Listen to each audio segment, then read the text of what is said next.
ਤੇ ਵੀਰ ਜੀ ਇਹ ਲੋਕ ਆਖਦੇ ਜੀ ਦੁਆ ਕਿ ਵਛੇਰੀ ਕਰਾਸ ਕਰਾਉਣੀ ਚਾਹੀਦੀ ਹੈ ਤੇ ਤੁਹਾਡੇ ਕੋਲ ਤਾਂ ਮੈਂ ਜਿਹੜੀਆਂ ਵੇਖੀਆਂ ਜੀ ਸਰਲ ਖਲੋਤੀਆਂ ਤੇ ਗੱਭਣ ਵੀ ਹਨ ਇਹਦੇ ਬਾਰੇ ਚ ਕੀ ਥੋੜਾ ਜਿਹਾ ਰਹਿਨਮਾਈ ਕਰਿਆ ਹੈ। ਸਾਡੀ ਜਿਹੜੀ ਘੋੜੀ 30 ਮਹੀਨਿਆਂ ਦੀ ਹੋ ਜਾਵੇ ਨਾ ਜਿਹੜਾ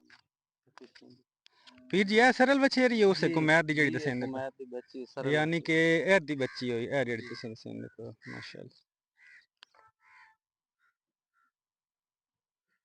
ਇਹ ਕਿਹੜੇ ਘੋੜੇ ਦੀ ਹੈ ਵੀਰ ਜੀ? ਇਹ ਘੋੜਾ ਜੀ ਸਾਡੇ ਆਪਣੇ ਘਰ ਦਾ ਘੋੜਾ ਜੀ ਸਾਵਾ ਚਾਂਜਲਾ ਅੱਛਾ 9-10 ਸਾਲ ਸਾਡੇ ਕੋਲ ਨੇ ਬਾਜ਼ ਕੀਤੀ ਸੀ ਅੱਛਾ ਤੇ ਅਸੀਂ ਸੇਲ ਕਰ ਦਿੱਤਾ ਚਕਵਾਲ ਗਿਆ ਖਲਾ ਜੀ ਮਲਕ ਜੈ ਭਵਾਨ ਦੇ ਕੋਲ ਖੋਦੇ ਅੱਛਾ ਗਾਉਂ ਹੈ ਉੱਥੇ ਠੀਕ ਹੈ ਉਹ ਸਾਵੇ ਦੀ ਇਹ ਬੱਚੀ ਹੈ ਜੀ।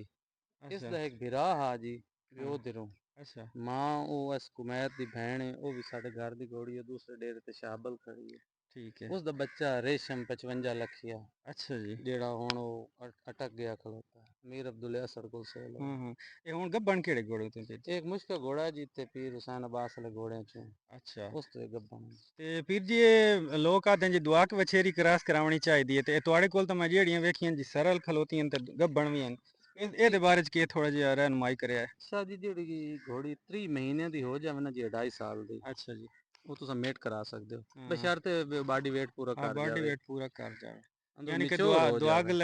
ਲੱਗਣਾ ਜਿਹੜਾ ਨਾ ਜੀ ਬਾਜ਼ਾਰੀ ਤੌਰ ਉਹ ਤੇ ਉਹ ਕੋਈ ਲਾਜ਼ਮੀ ਸ਼ਰਤ नहीं लेकिन करवा लें तो भी एक हर बंदे दी अपनी अपनी मतलब जी